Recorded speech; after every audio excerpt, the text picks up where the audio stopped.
20 दिन से भूख हड़ताल पर बैठे मशहूर एजुकेशनिस्ट सोनम वांगचुक को दिल्ली के जंतर मंतर से पुलिस ने अचानक फोर्सफुली हटा दिया।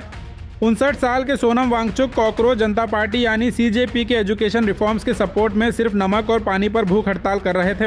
रिपोर्ट्स के मुताबिक उनका वजन 9 किलो से ज़्यादा कम हो चुका था और तबीयत काफ़ी कमज़ोर हो गई थी। आज सुबह प्रोटेस्ट साइट पर पुलिस और पैरामिलिट्री पर्सनल पहुंचे। वीडियो में देखा गया कि वांगचुक को स्टेज से हटाकर एम्बुलेंस के जरिए सफदरजंग हॉस्पिटल ले जाया गया, लेकिन सीजेपी फाउंडर अभिजीत दिपके ने पुलिस के इस एक्शन पर सवाल उठाए हैं। उनका कहना है कि हाई कोर्ट ने सिर्फ हेल्थ मॉनिटरिंग का ऑर्डर दिया था, इमीडिएट हॉस्पिटलाइजेशन का नहीं। दिपके ने दावा किया कि पुलिस ने कोर्ट ऑर्डर का गलत मतलब निकाला और कहा कि 20 जुलाई का पार्लियामेंट मार्च हर हाल में निकाला जाएगा।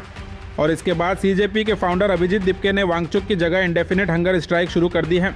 सीजेपी पहले एजुकेशन मिनिस्टर धर्मेंद्र प्रधान के इस्तीफे की मांग कर रही थी, लेकिन वांगचुक को हटाए जाने के बाद ऑर्गेनाइजेशन ने प्राइम मिनिस्टर नरेंद्र मोदी के इस्तीफे की भी मांग कर दी है। ऑपोजिशन पार्टीज ने इस पुलिस एक्शन को डेमोक्रेसी पर हमला बताया है, जबकि सरकार की तरफ से अब तक प्रोटेस्टर्स से कोई बातचीत नहीं हुई है। फिलहाल सोनम वांगचुक हॉस्पिटल में मेडिकल सुपरविजन में है, जबकि सीजेपी ने 20 जुलाई को पार्लियामेंट मार्च और अपनी प्रोटेस्ट जारी रखने का ऐलान किया है।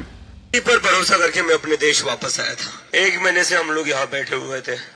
सोनम सर 20 दिन से भूख हड़ताल पर थे, वो नहीं जाना चाहते थे। आज सुबह मेरी उनसे बात हुई थी। उठते हुए सबसे पहले जो उन्होंने मुझे चीज पूछी थी वो ये थी कि 20 जुलाई की तैयारी हो गई क्या, मार्च की तैयारी हो गई क्या।